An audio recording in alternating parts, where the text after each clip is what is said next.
Bismillahirrahmanirrahim. Assalamualaikum warahmatullahi wabarakatuh.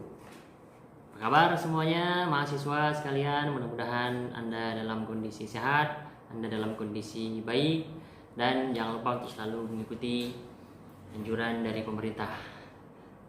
Bagaimana? Sudah mulai kulitnya semakin memutih karena 2 minggu tinggal di rumah? Atau mungkin berat badannya sudah mulai bertambah?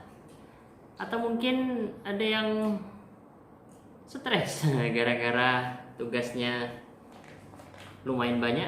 Tenang saja, ingat sebuah kata-kata bijak mengatakan bahwasanya seberat apapun suatu pekerjaan tidak akan terasa berat kalau tidak dikerjakan. Cintamu senyum mentari lagi seperti melani selalu menanti. Oke, saya di kesempatan kali ini saya sengaja menggabungkan 3 mata kuliah di satu video. Ini saya anggap sebagai pertemuan yang kedua, ya, yang kedua. Nah, adapun mata kuliah pertama yang saya sampaikan untuk pertemuan kedua ini, ya ini untuk mata kuliah bimbingan dan konseling. Kalau nggak salah prodi matematika ya, kelas A siang atau C siang, saya lupa itu persisnya kelas apa. Ya, jadi intinya bahwa di kesempatan ini saya mau menyampaikan beberapa poin-poin terkait terkait dengan materi bimbingan dan konseling di pertemuan yang kedua ini. Nah, adapun materi yang mau saya sampaikan adalah tentang urgensi bimbingan dan konseling di sekolah. Yang pertama tentu saya akan menyampaikan terkait dengan pengertian. Nah, mohon didengarkan, Anda bisa ulang berkali-kali dan nanti materinya akan saya kirimkan ke WA ketua tingkatnya masing-masing. Yang pertama, ya ini adalah tentang pengertian atau hakikat bimbingan dan konseling. Yang pertama, hakikat bimbingan. Yang bimbingan adalah suatu proses pemberian atau layanan bantuan yang terus-menerus dan sistematis dari pembimbing atau guru BK kepada siswa agar tercapai perkembangan yang optimal dan penyesuaian diri dengan lingkungan. Itu menurut M. Surya. Kemudian yang kedua, saya sampaikan pendapat para ahli. Bimbingan ialah menolong individu agar dapat mengenal dirinya dan supaya individu itu dapat mengenal serta dapat mengetahui atau memecahkan masalah-masalah yang dihadapi dalam kehidupannya. Itu menurut Umar Hamali. Itu pengertian bimbingan. Kemudian saya bacakan lagi pengertian konseling menurut Prayitno. Konseling adalah proses pemberian bantuan yang dilakukan melalui wawancara konseling oleh seorang ahli kepada individu yang sedang mengalami suatu masalah yang bermuara pada teratasinya masalah yang dihadapi oleh klien atau siswa. Kemudian menurut ahli yang kedua, Prof. Mungin Edi Wibowo, ini dosen saya ketika saya menempuh pendidikan S2 di Semarang, Jawa Tengah. Mungin Edi Wibowo mengatakan bahwa konseling merupakan upaya bantuan yang diberikan kepada seseorang supaya dia memperoleh konsep diri dan kepercayaan pada diri sendiri untuk dimanfaatkan olehnya dan memperbaiki tingkah lakunya pada masa yang akan datang. Nah, itu menurut para ahli. Nah, tentu saya tidak berharap Anda hafal dengan detail menurut pendapat ahli yang saya bacakan tadi. Tapi saya ingin kasih poin penting. Poin pentingnya adalah bahwasanya antara bimbingan dan konseling itu beda artinya. Meskipun satu kesatuan, tetapi menurut istilahnya masing-masing itu berbeda. Yang pertama adalah bimbingan. Bimbingan lebih bersifat umum. Umum artinya untuk semua siswa dan dilakukan secara terus-menerus. Itu kalau bimbingan untuk semuanya. Tapi kalau konseling tidak semuanya, lebih khusus. Konseling hanya diperuntukkan untuk siswa atau klien yang sedang mengalami masalah dengan tujuan mudah-mudahan siswanya atau kliennya mampu mengatasi masalahnya tersebut. Nah, itu bedanya antara bimbingan dan konseling. Saya ulangi, kalau bimbingan lebih umum untuk semuanya, Misalnya terkait dengan bimbingan tentang memilih perguruan tinggi, yang mungkin untuk anak kelas 3, maka semua yang kelas 3 dapat materi bimbingan itu. Misalnya bimbingan tentang memilih perguruan tinggi, atau bimbingan tentang bagaimana cara berlalu lintas, bimbingan tentang narkoba, itu untuk semuanya. Kemudian untuk konseling ini lebih khusus tadi, jadi untuk yang bermasalah saja. Misalnya ada siswa yang katakanlah absensinya sudah sangat berlebihan, melebihi 12 hari dalam satu semester. Nah, itu sudah layak untuk mendapatkan layanan konseling. Jadi beda antara bimbingan dan konseling. Nah, saya berharap Anda tidak hanya semata-mata mendengarkan apa yang saya sampaikan ini atau membaca materi saya nanti yang saya berikan, tetapi saya berikan Anda keleluasaan untuk coba silahkan cari dari sumber-sumber yang lain. Anda tinggal ketikkan saja di internet itu, maka akan muncul berbagai macam informasi. Oke, itu terkait dengan hakikat bimbingan dan konseling. Berikutnya saya ingin sampaikan adalah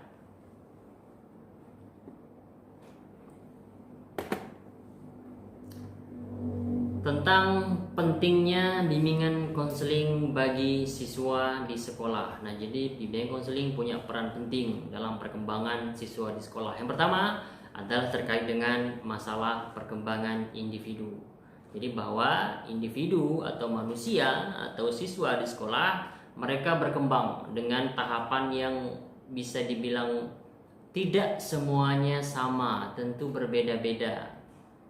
Nah, dari masalah-masalah perkembangan ini, misalnya siswa yang sedang berada di kelas 1 SMP, nah mereka kan baru tamat SD tuh, nah, masuk ke SMP, itu perkembangan masa-masa remaja awal.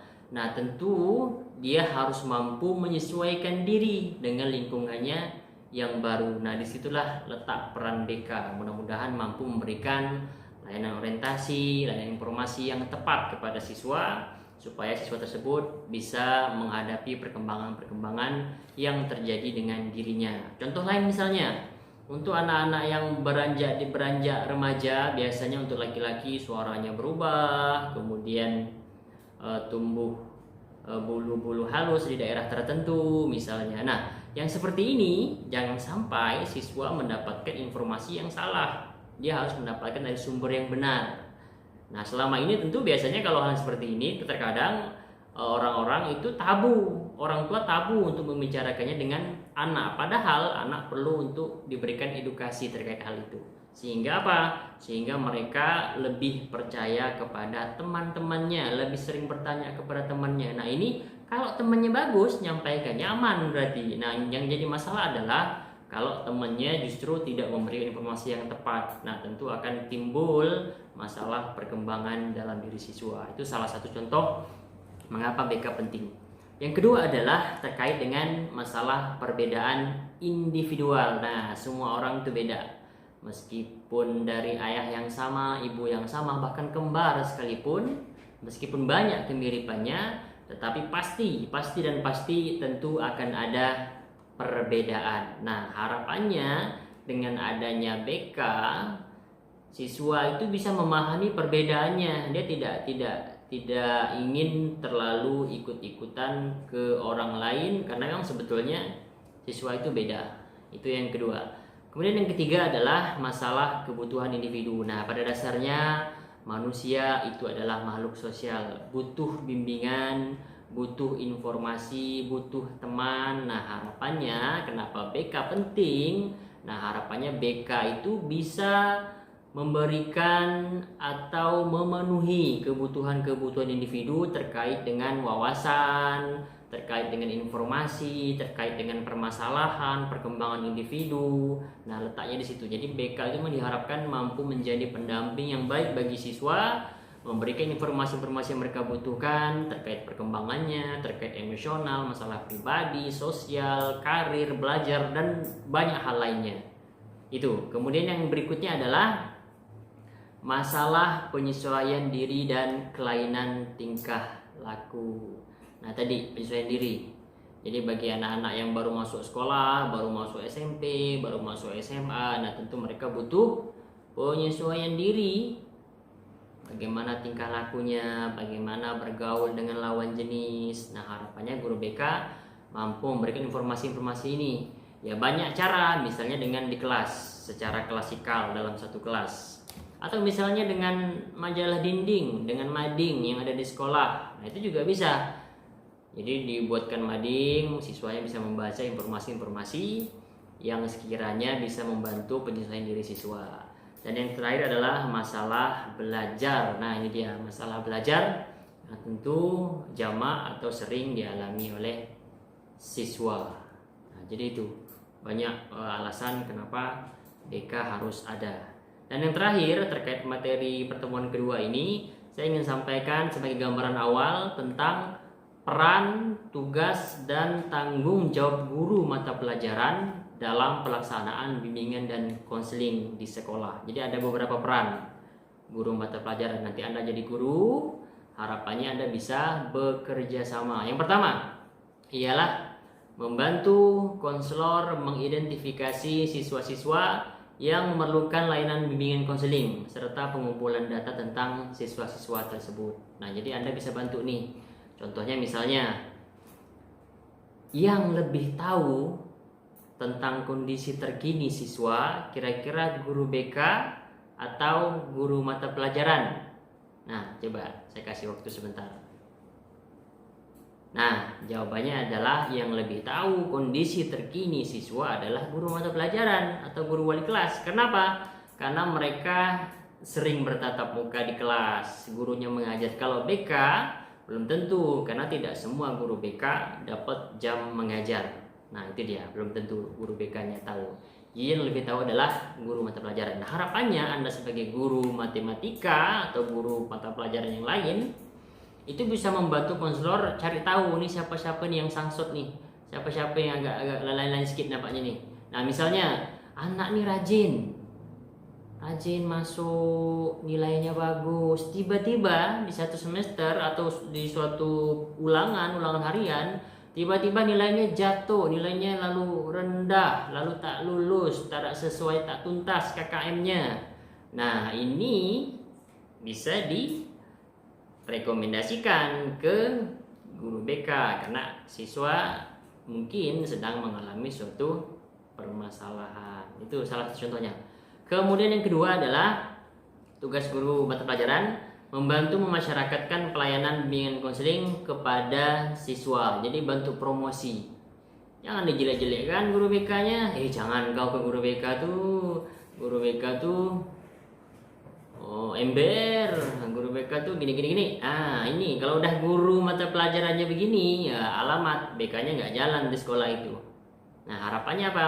Harapannya guru mata pelajaran, kepala sekolah, wali kelas, semuanya bisa membantu mempromosikan, memasyarakatkan pelayanan BK di sekolah. Jadi kalau ada siswa yang sedang bingung menentukan karir, menentukan perguruan tinggi, nah ini bisa dipromosikan tentang adanya BK di sekolah tersebut. Tapi satu hal catatan, saya mau kasih catatan penting. Saya mau kasih ilustrasi kasus gini. Misalnya nih hari Senin, Selasa, Rabu ada siswa tuh yang bagus gitu. Dia tuh bagus, pas seragamnya bagus, sesuai aturan. Tiba-tiba di suatu hari, sedangkan di sekolah itu aturannya pakai sepatu hitam, tiba-tiba dia pakai sepatu tidak hitam, ada warna lain. Nah, kalau kasus seperti ini kira-kira ke guru BK atau cukup oleh wali kelas atau guru mata pelajaran? Nah, ke siapa nih kalau yang kayak gini? Nah, jawabannya adalah kalau yang seperti ini sebaiknya tidak ke guru BK, cukup ditangani oleh guru mata pelajaran atau wali kelas. Mengapa? Karena ini belum tentu masalah. Kenapa? Karena emang bisa jadi mungkin sepatunya basah, atau mungkin dia sepatunya hilang, atau apa. Karena memang dia bukan orang yang sering melanggar peraturan, baru kali itu. Kalau semua permasalahan kecil diserahkan ke guru BK, nanti guru BK-nya bisa tepar. Mengapa? Bayangkan satu sekolah tuh bisa 500 siswa, guru BK satu orang, 2 orang. Kalau masalah kecil begitu pun harus guru BK, nah guru BK nya nggak bisa kerja nanti. Justru hanya menangani siswa yang kayak gitu. Nah jadi gitu ya, kalau masalah sederhana itu mampu ditangani oleh guru, nah silakan sebaiknya guru aja yang menanganinya. Itu 2 tadi ya. Yang ketiga sekarang, mengalih tangankan siswa yang memerlukan pelayanan BK kepada konselor. Jadi kalau ada siswa yang perlu penanganan baru ke guru BK. Tapi kalau nggak perlu, mampu ditangani guru mata pelajaran, ya sebaiknya nggak usah ke guru BK. Karena guru BK itu banyak kegiatan programnya. Nanti akan saya sampaikan di pertemuan berikutnya terkait apa sih kerjaan BK itu sebetulnya di sekolah. Oke, itu dia. Kemudian berikutnya ini yang terakhir dari peran ini ialah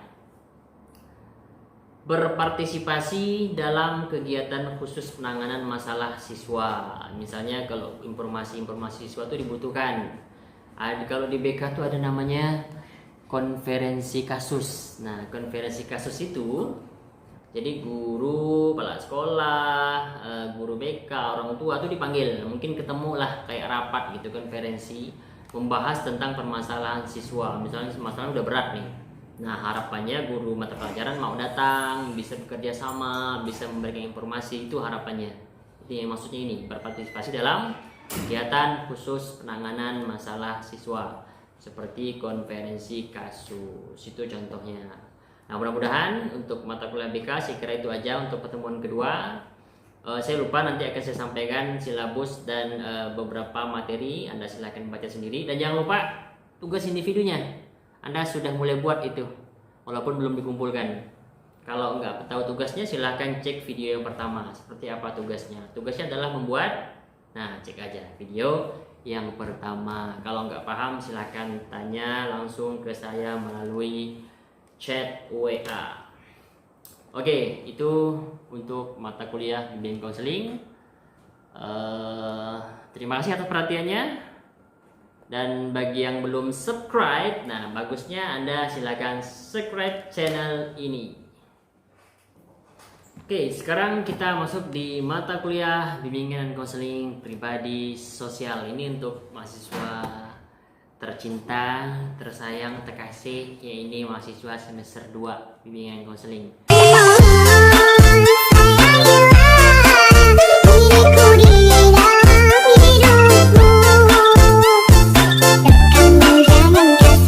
Mudah-mudahan Anda, saya doakan terus selalu sehat sehingga mampu menjalani aktivitas dengan lancar. Dan jangan lupa untuk selalu bersemangat. Jadi jangan terlalu banyak memikirkan tentang tugas itu bukan dipikirkan, tapi dikerjakan. Ya, jadi sebanyak apapun tugasnya tidak akan terasa berat kalau tidak dikerjakan. Atau Anda juga mau pakai prinsip Squidward. Apa kata Squidward? Kenapa suatu pekerjaan kamu kerjakan hari ini kalau itu bisa kamu kerjakan besok? Ya, tapi itu paham yang sesat sebetulnya. Ya, jadi silakan cicil saja. Anda memang tugasnya adalah seorang mahasiswa. Anda punya kewajiban untuk menyelesaikan tugas-tugas sebanyak apapun, seberat apapun. Kalau itu dikerjakan, maka perlahan tapi pasti semuanya akan bisa Anda lalui. Tetap semangat. Dan jangan lupa selalu sedia paket data yang banyak. Ya, jadi saya mau menyampaikan tentang ini pengertian tentang bimbingan pribadi sosial. Nah, jadi banyak sekali pendapat-pendapat tentang para ahli tentang pengertian BBK pribadi sosial. Tapi pada intinya sebetulnya tidak akan jauh berbeda dengan pengertian BK secara umum. Hanya ada penambahan pribadi dan sosial. Nah, jadi saya bacakan. Jadi bimbingan pribadi sosial ini bisa diartikan sebagai suatu bimbingan yang diberikan oleh seorang ahli kepada individu atau kelompok dalam membantu individu menghadapi dan memecahkan masalah-masalah pribadi dan masalah-masalah sosial. Misalnya seperti penyesuaian diri, kemudian menghadapi konflik, kemudian pergaulan, tidak percaya diri, minder, rendah diri. Itu berkaitan dengan masalah-masalah pribadi dan sosial. Intinya tidak jauh beda dengan pengertian BK, hanya lebih spesifik di masalah-masalah pribadi dan masalah-masalah sosial siswa. Itu terkait dengan pengertian. Kemudian yang kedua, seperti apa sih pentingnya BK pribadi sosial bagi siswa? Ya, jawabannya itu sangat penting. Karena apa? Orang yang sukses adalah pribadi yang baik. Orang yang sukses ialah sosialnya juga baik. Nah, jadi kesuksesan bisa berawal dari pribadi dan sosial yang baik. Nah, makanya urgensi atau seberapa penting BK di BK pribadi sosial ini, ya saya kira itu adalah hal yang sangat mutlak. Semua orang membutuhkannya. Selama Anda bekerja dimanapun Anda berada, kepribadian sosial Anda itu akan menjadi penilaian yang sangat berperan besar dalam kesuksesan Anda. Nah, makanya kalau ditanya buat apa sih kuliah BK pribadi sosial, buat apa sih pusing-pusing, nah tentu jawabannya jelas. Ini berkaitan dengan pribadi dan berkaitan dengan kemampuan siswa atau mahasiswa dalam bersosialisasi. Nah, jadi ini saya mau ingatkan terkait tugas. Dan jadi tugasnya adalah begini. Kalau Anda masih ingat, ya tugas saya itu hampir-hampir sama ya tiap semester.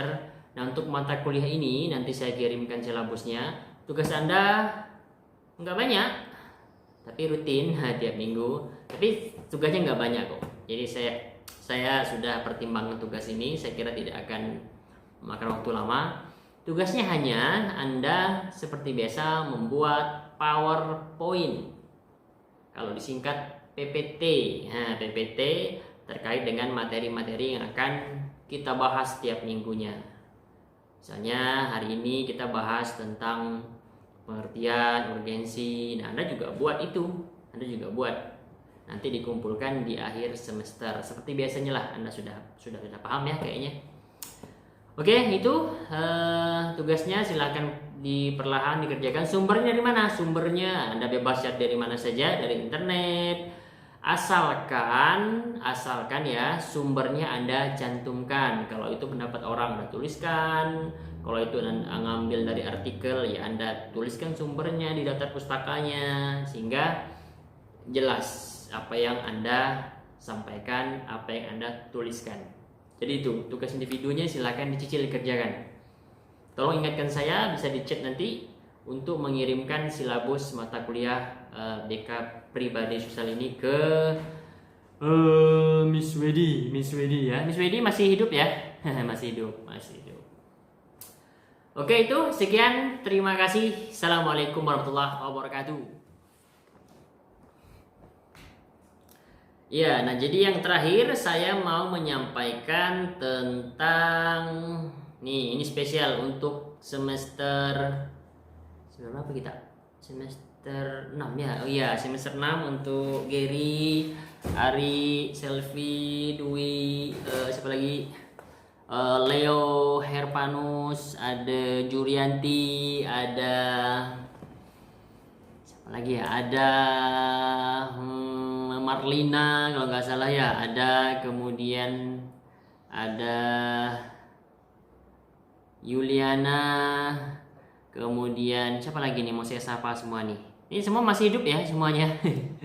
Ya mudah-mudahan masih hidup. Tetap semangat pokoknya, walaupun tugasnya banyak, hajar semuanya. Karena saya yakin Anda hanya tugas saja kan, nggak ada yang lain. Anda mungkin tidak mengurusi anak, kalaupun ada mungkin Dita aja kali ya. Anda tidak mengurusi orang sakit, Anda hanya mengurusi diri sendiri aja. Nah, saya kira Anda bisa manajemen waktu sehingga semuanya bisa dikerjakan. Nah, hari ini saya mau mengulang sedikit tentang evaluasi atau penelaahan program BK. Nah, ini sedikit saya sampaikan bahwasanya mata kuliah ini lebih banyak membahas tentang evaluasi, walaupun judulnya adalah telaah program, tapi menelaahnya melalui teori-teori evaluasi. Nah, makanya ini udah saya sampaikan sebetulnya, tapi saya mau nyampaikan lagi lah supaya Anda ya mudah-mudahan bisa semakin memahami.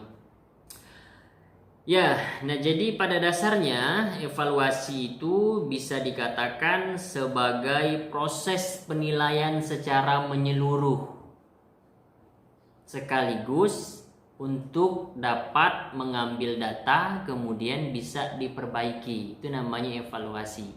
Nah, kalau penilaian cenderung hanya menilai saja, tetapi tidak ada tindak lanjut, tidak ada keputusan apapun yang diambil. Tapi kalau evaluasi, misalnya evaluasi hasil belajar kayak UAS, nah biasanya kan ada keputusan lulus apa tidak. Nah, itu biasanya evaluasi. Itu pengertian evaluasi secara berdiri sendiri, belum dikaitkan dengan program.